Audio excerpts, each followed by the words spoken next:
আসসালামু আলাইকুম। আমি আজকে একটা আনারস বাগানে থাকলেও আমি আজকে কোনো আনারস দেখাতে আসি নাই।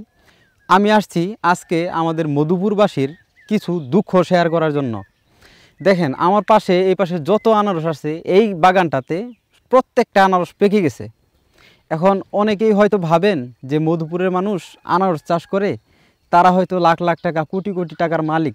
তাদেরকে আসলে কিছু কথা বলতে চাই যে আসলে আমরা আনারস চাষ করি ঠিকই, যেই খরচটা হয় আমাদের প্রত্যেকটা আনারস প্রতি, সেটা যদি আমরা বিক্রি করতে যাই তাহলে আমাদের যেই আনারস বাগান থেকে বাজার পর্যন্ত বা হাট পর্যন্ত নিয়ে যেতে যেই খরচটা হয় সেটা আসলে প্রচুর একটা খরচ। আমাদের মধুপুরে এমন একটা কিছু করা উচিত এই সমস্ত মানুষের যাতে একটু ভালো হয়। যেমন ধরেন আনারস দিয়ে অনেক কিছু বানানো যায়, যেমন জুস বানানো যায়, তারপর বিভিন্ন বিস্কিটে এটার ফ্লেভার হিসাবে এটার রস ব্যবহার করা যায়। তারপর এরকম অনেক জিনিস আছে যেগুলো করতে পারে চাইলে, কিন্তু সেটা আমাদের হচ্ছে না। সেটা কোনো দিন হবে কি না সেটাও জানি না, হয়তো হলেও হইতে পারে কোনো একদিন। কিন্তু আমরা এই যে এই এই এই বাগানটাতে যত আনারস আছে প্রত্যেকটা আনারসের সাইজ মোটামুটি খুব বড় সাইজ দেখতে পাচ্ছেন। এটা আমার বেয়ায়ের বাগান, বেয়াই একই সাথে ভাই দুটাই। তো এই বাগানটিতে আমরা ঘুরে ঘুরে যে জিনিসটা দেখলাম যে একটা আনারসও বাদ নাই এখানে পাকার, প্রত্যেকটা আনারস পেকে গেছে।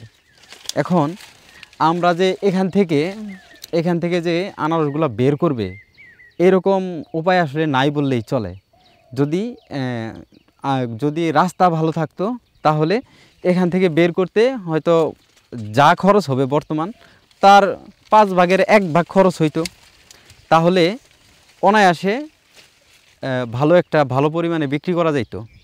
আসলে আমাদের মধুপুরে অনেক আছে এরকম হিউজ। আমি গতকালকে রাবার বাগানে ভিডিও বানাতে গিয়েছিলাম, পীরগাছা রাবার বাগানে। তো সেখানে এক বড় ভাই আমাদের সাথে ছিল, নাম হলো হোসেন ভাই। তো হোসেন ভাইয়ের বাগানে যে সমস্ত আনারস সেগুলো আসলে তার কথা শুনে আসলে আমার খুব খারাপই লাগলো, কারণ তার বাগানে এখন পর্যন্ত কোনো আনারস বের করতে পারে নাই। এখন পর্যন্ত না, সব আনারস পেকে নষ্ট হয়ে গেছে। যদি বের করতে চায় তাহলে প্রত্যেকটা আনারসের দাম পড়ে যাবে 20 থেকে 22 টাকা। এখন কোনো পাইকার তো আর 20 টাকা আর 22 টাকা দরে আনারস কিনবে না, কারণ সেটার বিক্রি আছে হাইস্টে 25 টাকা 30 টাকা এরকম। এখন এখান থেকে তাদেরও তো আবার খরচ আছে, পোষাইতে হবে। তো আসলে আমরা যারা মধুপুরে যারা থাকি তারা আনারসের চাষ আমরা প্রথমে বাংলাদেশে আমাদের মধুপুর থেকে শুরু হয়েছে, যেটা আমার আরেকটা ভিডিওতে আমি ডিটেলসে বলেছি। আজকে ডিটেলস বলতে চাই না কারণ লং হবে ভিডিওটা।